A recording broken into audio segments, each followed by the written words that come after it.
BBG news मध्ये तुम्हा सर्वांचं स्वागत आहे। मित्रांनो, जर एखाद्या शेतकऱ्याने ज्या पिकाला तळहाताच्या फोड्याप्रमाणे वागविले आणि त्याच उभ्या पिकाच्या वाढीत तोच पीक खायला बैल सोडले असं कोणी सांगेल तर तुम्हाला विश्वास होणार नाही। पण तुमसर तालुक्यात हे घडलेले आहे।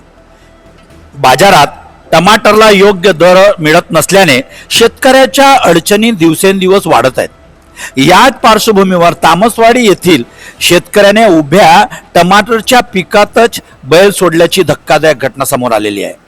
मिळालेल्या माहितीनुसार संबंधित शेतकऱ्याने मोठ्या मेहनतीने टमाटरचे पीक घेतले होते।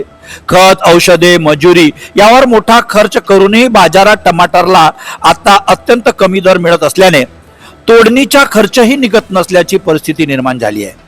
त्यामुळे पीक बाजारात नेण्यापेक्षा घरच्या जनावरांनी खाल्ले तेच बरे अशा हताश निर्णय शेतकऱ्याने घेतला।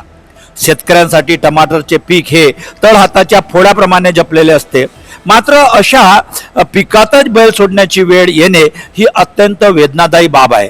या घटनेमुळे शेतकऱ्यांच्या आर्थिक अडचणी आणि बाजार व्यवस्थेतील त्रुटी पुन्हा एकदा समोर आल्या आहेत। दरम्यान शेतकऱ्यांना हमीभाव, साठवणूक सुविधा आणि योग्य बाजारपेठ उपलब्ध करून देण्याची मागणी आता जोर धरू लागलेली आहे।